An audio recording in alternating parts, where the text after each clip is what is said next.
نحمده ونصلي ونسلم على رسوله الكريم اما بعد فاعوذ بالله من الشیطان الرجیم بسم اللہ الرحمن الرحیم ختم اللہ علی قلوبہم وعلی سمعہم وعلی ابصارہم غشاوۃ ولہم عذاب عظیم آمنت باللہ صدق اللہ العظیم وبلغنا رسوله النبی الکریم الامین ان اللہ وملائکتہ یصلون علی النبی یا ایہا الذین آمنوا صلوا علیہ وسلموا تسلیما الصلاۃ والسلام علیک سیدی یا رسول اللہ وعلی آلک وصحابک سیدی یا حبیب اللہ۔ احباب وقار، آج 5 رمضان المبارک ہے اور کل ہم نے آیت نمبر 3 سے آیت نمبر 6 تک سورۃ البقرہ کا ترجمہ اور تفسیر پڑھنے کی سعادت حاصل کی تھی۔ آج ہم 7ویں آیت سے شروع کریں گے اور آپ احباب کی خدمت میں ہمیشہ کی طرح مؤدبانہ گزارش ہے کہ آپ احباب جیسے پہلے پیار کرتے ہیں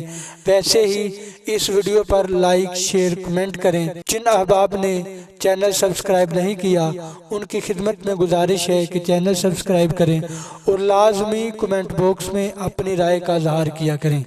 چلتے ہیں قرآن مجید فرقان حمید کی آیت نمبر 7 کی طرف۔ ختم اللہ علی قلوبہم وعلی سمعہم وعلی ابصارہم غشاوۃ ولہم عذاب عظیم۔ اللہ نے ان کے دلوں پر اور کانوں پر مہر کر دی اور ان کی آنکھوں پر گٹا ٹوپ ہے اور ان کے لیے بڑا عذاب۔ ختم اللہ نے مہر لگا دی۔ ارشاد فرمایا کہ ان کافروں کا ایمان سے محروم رہنے کا سبب یہ ہے کہ اللہ تعالیٰ نے ان کے دلوں اور کانوں پر مہر لگا دی ہے، جس کی بنا پر حق سمجھتے ہیں نہ حق سن سکتے ہیں اور نہ ہی ان سے نفع اٹھا سکتے ہیں۔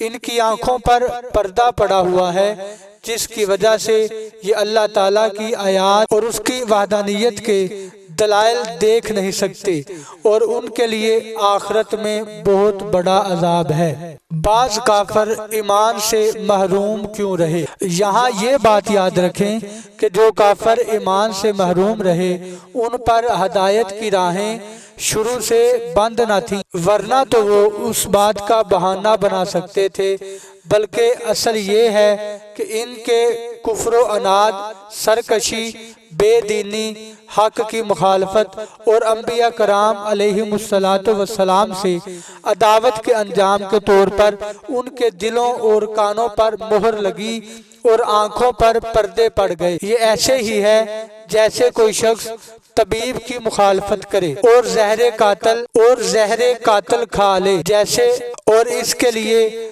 دوا فائدہ مند نہ رہے اور طبیب کہہ دے کہ اب یہ تندرست نہیں ہو سکتا، تو حقیقت میں اس حال تک پہنچانے میں اس آدمی کی اپنی کرتوتوں کا ہاتھ ہے، نہ کہ طبیب کے کہنے کا، لہذا وہ خود ہی ملامت کا مستحق ہے، طبیب پر اعتراض نہیں کر سکتا۔ وَمِنَ النَّاسِ مَن يَقُولُ آمَنَّا بِاللَّهِ وَبِالْيَوْمِ الْآخِرِ وَمَا هُمْ بِمُؤْمِنِينَ، اور کچھ لوگ کہتے ہیں کہ ہم اللہ تعالیٰ اور پچھلے دن پر ایمان لائے اور وہ ایمان والے نہیں۔ وَمِنَ النَّاسِ مَن يَقُولُ، اور کچھ لوگ کہتے ہیں۔ اس سے پہلی آیات میں مخلص ایمان والوں کا ذکر کیا گیا، کا ظاہر و باطن درست اور سلامت تھا۔ پھر ان کافروں کا ذکر کیا گیا جو سرکشی اور عناد پر قائم تھے، اور اب یہاں سے لے کر آیت نمبر 20 تک منافقوں کا حال بیان کیا جا رہا ہے، جو کہ اندرون خانہ کافر تھے اور اپنے آپ کو مسلمان ظاہر کرتے تھے۔ اس آیت کا خلاصہ یہ ہے کہ کچھ لوگ اپنی زبانوں سے اس طرح کہتے ہیں کہ ہم اللہ تعالیٰ پر اور آخرت کے دن پر ایمان لے آئے، حالانکہ وہ ایمان لانے والے نہیں ہیں، کیونکہ ان کا ظاہر ان کے باطن کے خلاف ہے، بلکہ حقیقت یہ ہے کہ وہ منافق ہیں۔ اس آیت سے چند باتیں معلوم ہوئیں۔ جب تک دل سے تصدیق نہ ہو اس وقت تک ظاہری اعمال مومن ہونے کے لیے کافی نہیں۔ دوسری، جو لوگ ایمان کا دعویٰ کرتے ہیں اور کفر کا اعتقاد رکھتے ہیں وہ سب منافقین ہیں۔ یہ اسلام اور مسلمانوں کے لیے کھلے کافروں سے زیادہ نقصان دہ ہیں۔ وَمِنَ النَّاسِ اور کچھ لوگ۔ منافقوں کو کچھ لوگ کہنے میں اس بات کی طرف اشارہ ہے کہ یہ گروہ بہتر صفات اور انسانی کمالات سے ایسا عاری ہے کہ اس کا ذکر کسی وصف خوبی کے ساتھ نہیں کیا جاتا، بلکہ یوں کہا جاتا ہے کہ کچھ لوگ ہیں۔ اسی لیے انبیاء کرام علیہم السلام کو محض انسان یا صرف بشر کے لفظ سے ذکر کرنے میں ان کے فضائل و کمالات کے انکار کا پہلو نکلتا ہے، لہٰذا اس سے اجتناب لازم ہے۔ اگر آپ قرآن پاک کا مطالعہ کریں تو معلوم ہوگا کہ انبیاء کرام علیہم السلام کو صرف بشر کے لفظ سے ذکر کرنا کفار کا طریقہ ہے، جبکہ مسلمان انبیاء کرام علیہم السلام کا تذکرہ عظمت و شان سے کرتے ہیں۔ یخادعون اللہ والذین آمنوا وما یخدعون الا انفسهم وما یشعرون۔ فریب دیا چاہتے ہیں اللہ اور ایمان والوں کو، اور حقیقت میں فریب نہیں دیتے مگر اپنی جانوں کو، اور انہیں شعور نہیں۔ یخادعون اللہ، وہ اللہ کو دھوکہ دینا چاہتے ہیں۔ اللہ تعالیٰ اس سے پاک ہے کہ اسے دھوکہ دے سکے، اللہ تعالیٰ اس سے پاک ہے کہ اسے کوئی دھوکہ دے سکے۔ وہ تمام پوشیدہ باتوں کا جاننے والا ہے۔ یہاں مراد یہ ہے کہ منافقوں کے طرز عمل سے یوں لگتا ہے کہ وہ خدا کو فریب دینا چاہتے ہیں، یا یہ کہ خدا کو فریب دینا یہی ہے، وہ رسول اللہ صلی اللہ علیہ وآلہ وسلم کو دھوکہ دینا چاہتے ہیں، کیونکہ حضور پرنور صلی اللہ تعالی علیہ وآلہ وسلم اللہ تعالیٰ کے نائب اور خلیفہ ہیں، اور انہیں دھوکہ دینے کی کوشش گویا خدا کو دھوکہ دینے کی طرح ہے۔ لیکن چونکہ اللہ تعالیٰ نے اپنے حبیب صلی اللہ علیہ وآلہ وسلم کو منافقین کے اندرونی کفر پر مطلع فرما دیا، تو یوں ان بے دینوں کا فریب نہ خدا پر چلے، نہ رسول پر، اور نہ مومنین پر، بلکہ در حقیقت وہ اپنی جانوں کو فریب دے رہے ہیں، اور ایسے غافل ہیں کہ انہیں اس چیز کا شعور ہی نہیں۔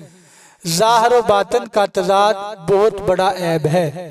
اس آیت سے معلوم ہوا کہ ظاہر و باطن کا تضاد بہت بڑا عیب ہے۔ یہ منافقت ایمان کے اندر ہو تو سب سے بدتر ہے، اگر عمل میں ہو تو ایمان میں منافقت سے تو کم تر ہے، لیکن فی نفسہ سخت خبیث ہے۔ جس آدمی کے قول و فعل اور ظاہر و باطن میں تضاد ہوگا تو لوگوں کی نظر میں وہ سخت قابل نفرت ہوگا۔ ایمان میں منافقت مخصوص لوگوں میں پائی جاتی ہے، جبکہ عملی منافقت ہر سطح کے لوگوں میں پائی جاتی ہے۔ احباب وقار، آج ہم نے سورۃ البقرہ کی آیت نمبر 7 سے لے کر آیت نمبر 9 تک قرآن مجید کی تلاوت کرنے کی اور ساتھ ترجمہ و تفسیر کرنے کی سعادت حاصل کی ہے۔ آپ سب احباب کی خدمت میں گزارش ہے سن کے اس پہ عمل بھی کیا جائے، اور ایک اور گزارش جو ہم ہر ویڈیو میں کرتے ہیں، یوٹیوب چینل نعمت اسٹوڈیو کی ٹیم بہت محنت کے ساتھ آپ احباب تک یہ ویڈیو پہنچاتی ہے، اور آپ احباب کا بھی حق بنتا ہے اگر ویڈیو پسند آئے تو آپ احباب اپنے دوستوں کے ساتھ شیئر کریں، لائک کریں، کمنٹ باکس میں اپنے خیالات کا اظہار کریں، اور جن احباب نے ہمارے چینل نعمت اسٹوڈیو کو ابھی تک لائک نہیں کیا، ان کی خدمت میں گزارش ہے کہ آپ احباب جلدی سے ہمارے چینل، ہمارا نہیں اپنے چینل نعمت اسٹوڈیو کو سبسکرائب کریں، ہر آنے والی ویڈیو کو لائک اور شیئر کریں، کمنٹ باکس میں اپنے خیالات کا اظہار کریں۔ والسلام۔ اللہ ہم سب کو اس پر عمل کرنے کی توفیق عطا فرمائے۔